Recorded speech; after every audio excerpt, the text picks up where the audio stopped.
Welcome to the decks of the week. We got 10 decks to talk about, each of which is statistically some of the best decks in Marvel Snap. I've used a wide variety of sources to get the best data I can. Now, one thing you'll notice right off the top here is the win rates are lower than they have been in the past. That's because we've had some major nerfs in the most recent OTA, which have brought the win rates down. But more importantly, we have an extended season of 5 weeks this season, which means that more people are now in Infinite, more people are playing Conquest, which means that more people are not playing against bots. So the bot inflation has been reduced. We're getting some more accurate statistics. Let's dive right in. 10 decks. Number 1, Thanos Control. Now, Thanos Control has re-emerged here thanks to Nico. Nico has been a really solid card in Thanos Control, and the win rate has come down ever so slightly because of Elsa's nerf. Elsa going from a +3 per card played into a +2 still has a legitimate impact. Triple M is here, but you have all the standard plays of Thanos Control, including the Professor X into Alioth. I know everyone hates Alioth, but honestly, it works fantastic in this deck in conjunction with Professor X, leading to be one of the absolute highest win rate decks in Marvel Snap right now at 59%. Thanos Control and Nico, a major part of that list. Number 2, Shuri and Sauron. Now, very soft nerfs to Shuri and Sauron. Shuri and Sauron each losing 1 power. Shuri going to a 4-1, Sauron to a 3-2. It ultimately does not affect this deck. There are a couple different versions of this deck, some that cut Chavez, but ultimately the version with Chavez has a higher win rate by about 1%. So at 58%, this is a very reliable deck. The other thing that I love about this deck, it's cheap as hell. If you're pool 3 complete, you have it. You don't need any Series 4 cards. You don't need any Series 5 cards.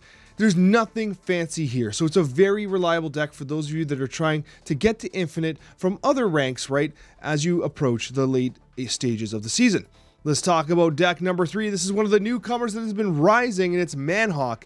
You have Darkhawk here and the Darkhawk package in Rockslide, Black Widow, and Korg being played with Man-Thing and Luke Cage with Zabu. The play rate of Triple M, Mobius and Mobius, has come down quite a bit, which allows the Zabu to have a little bit more room to breathe. This is pretty interesting because we're so used to metas where Zabu runs absolutely wild. Now, it is being kept in check every once in a while. Now, this deck does not absolutely require Zabu to be down, but it does benefit from it. If you are against a Triple M player, you do have the Doctor Doom as a fallback. Of course, Zabu allows you to play the Darkhawk, Man-Thing, Iron Lad, and Shang-Chi on turn 6. Shang-Chi on turn 6, in particular with Darkhawk, can be extremely powerful as a swing play. 57%. It's pretty damn legit. Now, Wong on reveal. We're actually going to a weekend mission that has on reveal cards, so this is perfect as well. And if you're not subscribed, by the way, perhaps you consider subscribing just for the simple reason that YouTube's weird. It just helps to make sure that you see the videos when I release them. I hope these videos are helpful anyways.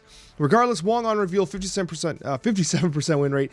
We got Iceman, Korg, Nightcrawler. We got a whole bunch of thinking, whoa, that's weird, Nightcrawler, right? Well, it's got the Ebony Maw that you want to access, but Nightcrawler isn't absolutely necessary. You can actually cut Nightcrawler and use Echo if you want, but the main star of the show here is Wong, White Tiger Odin. You basically just shoot tigers everywhere, and the Ebony Maw doesn't matter because it's a 1/7 sitting there kind of dead in the lane, and then what happens is the tigers just populate that lane, and you don't have to worry about the Ebony Maw at all. And if you need to, you can move the Nightcrawler there to kind of close off the power and prevent the tigers from going there.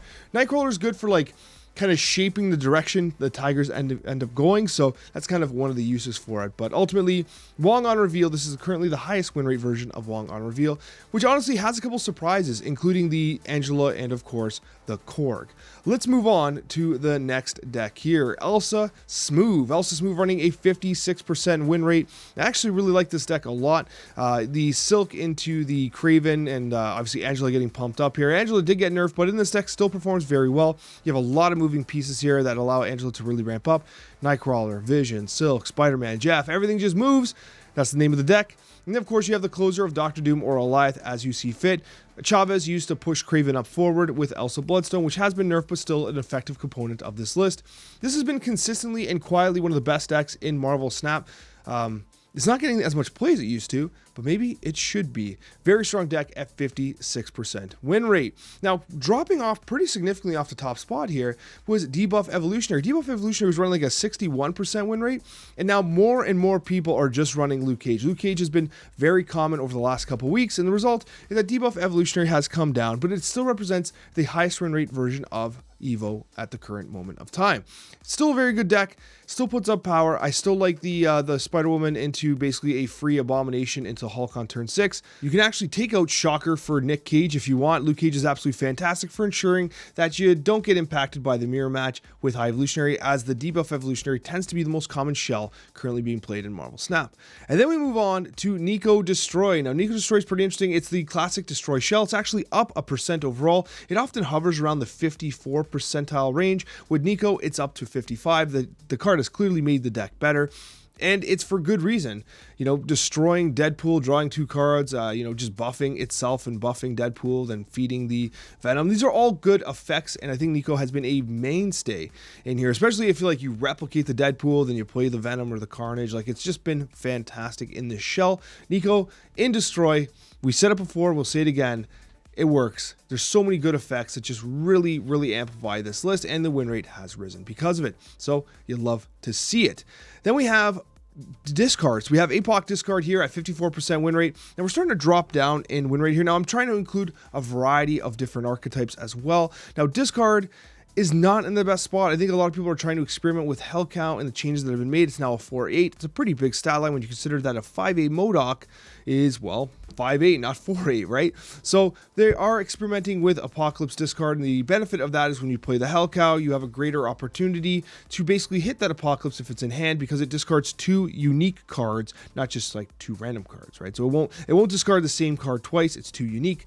So Apocalypse does disproportionately benefit from MODOK and Hell Cow, and if you're able to play both and really run up that Apocalypse, then you're laughing. The only challenge is, of course, that if it's turn 4, then you're not really playing down your Dracula, right? Which could be a bit of a thing as well. So you do have a couple kind of play patterns here for Apoc discard. Running a 54% win rate, it's not bad. It's not bad. It's competing with Destroy, which I think would surprise a lot of people, but it does have a pretty straightforward retreat pattern as you see that Apocalypse pop up over and over and over again.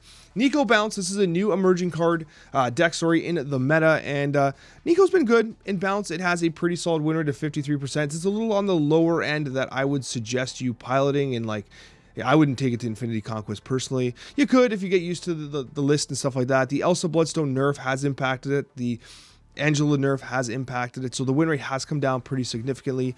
It's still a fun deck to play, slightly difficult to pilot, but it is amazing what Black Widow and Core can do just on themselves with the Forge and the Beast, of course, primarily Beast for Black Widow, that allows you to basically really stuff the draw in the hand and the deck of your opponent, allowing your Darkhawk to be surprisingly big without even a Rock Slide. So it's pretty impressive what this deck is capable of.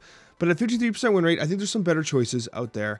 But one of them does not include Phoenix Force. Now, I'm showcasing this deck because we're seeing a lot of this deck. Sometimes I try to manage, okay, what's win rate relevant and what's meta relevant. And this is one of those situations where this deck is meta relevant. It's seeing a lot of play, but it is losing a lot. A 50% win rate is just too low. I wouldn't recommend taking this deck to Infinity Conquest.